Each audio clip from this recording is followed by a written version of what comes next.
Welcome sa Tagalog Horoscope, ang iyong gabay sa pang-araw-araw na buhay. Dito, hatid namin ang iyong horoscope araw-araw. Alamin kung ano ang naghihintay para sa iyo sa pag-ibig, trabaho, kalusugan, at swerte. Samahan kami para mas maunawaan mo ang mensahe ng universo para sa iyong araw.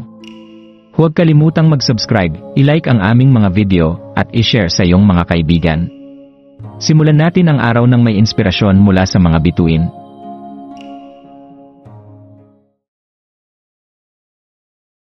Narito ang iyong pang-araw-araw na horoscope para sa Capricorn ngayong Enero 22, 2025, habang unti-unting bumangon ang enerhiya ng araw na ito, Capricorn. Hayaan mong yakapin ang tapang na nananahan sa iyong kalooban.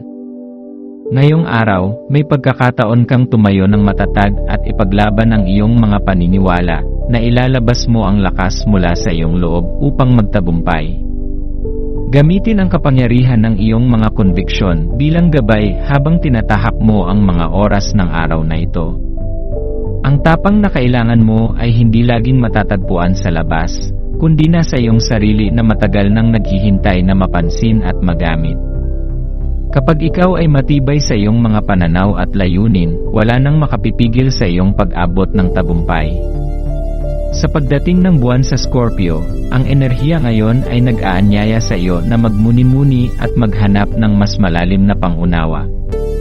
Ito ay panahon ng introspeksyon, isang pagkakataon upang alamin ang mga aspeto ng iyong sarili at iyong buhay na hindi mo pa nakikita.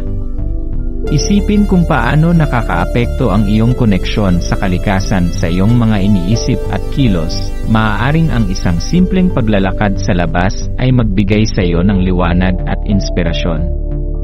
Sa pagtahak mo sa mga pagsubok ngayong araw, maglaan ka ng oras upang hanapin ang pinagmulan ng mga problema na kinahaharap mo, upang matutunan mong makita ang mga katotohanan na maaaring nakatago sa ilalim ng ibabaw. Kung minsan, ang mga solusyon ay hindi agad nakikita, ngunit sa pagtahak sa ugat ng isyu, tiyak na makikita mo ang mga sagot na magbibigay linaw. Ang ika-negatibo 23 araw ng buwan ay nagsisilbing paalala na kailangan nating protektahan ang ating enerhiya mula sa mga taong maaaring magpabigat sa ating pakiramdam. Mag-ingat sa mga tao at sitwasyon sa paligid mo, at maging mapanuri sa mga pakikipag-ugnayan mo. Hindi lahat ng tao at karanasan ay magdadala sa iyo ng positibong epekto. Ang mga pakikipag-ugnayan na nakakaubos ng iyong enerhiya ay nagiging hadlang sa iyong personal na paglago.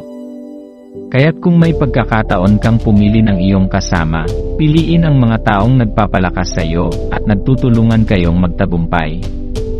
Minsan, ang mga simpleng hakbang tulad ng pag-iwas sa mga negatibong tao o sitwasyon ay magdadala ng higit na kasiyahan at kapayapaan sa iyong buhay. Ang paghahanap ng balanse at pagiging mapanuri sa iyong paligid ay makakatulong sa pag-nurture ng iyong sarili at ang iyong kapayapaan sa kalooban. Ngayong araw, ang unti-unting pag-unlock ng iyong tapang ay nagsisilbing paanyaya upang magbukas ng mas maraming pagkakataon. Ang lakas na ito ay magdadala sa iyo ng mas maraming oportunidad para sa paglago at pagbabago. Bawat hakbang na gagawin mo ay magdadala ng higit na tibay at kaayusan sa iyong buhay. Huwag matakot magsimula at ipagdiwang ang bawat tagumpay, maliit man o malaki. Sa bawat pagsubok, matututo ka ng mas marami at mas lalakas, kaya't yakapin ang lahat ng magaganap sa araw na ito. Ang tapang at lakas na taglay mo ay makakatulong sa iyo na makamit ang mga bagay na tanging ikaw lamang ang may kakayahang makamtan.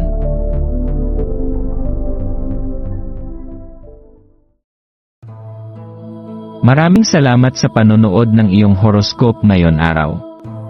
Naway gabayan ka ng mga bituin sa iyong landas. Huwag kalimutang mag-like, share, at subscribe para sa iba pang cosmic na kaalaman. Hanggang sa muli, manatiling konektado sa universo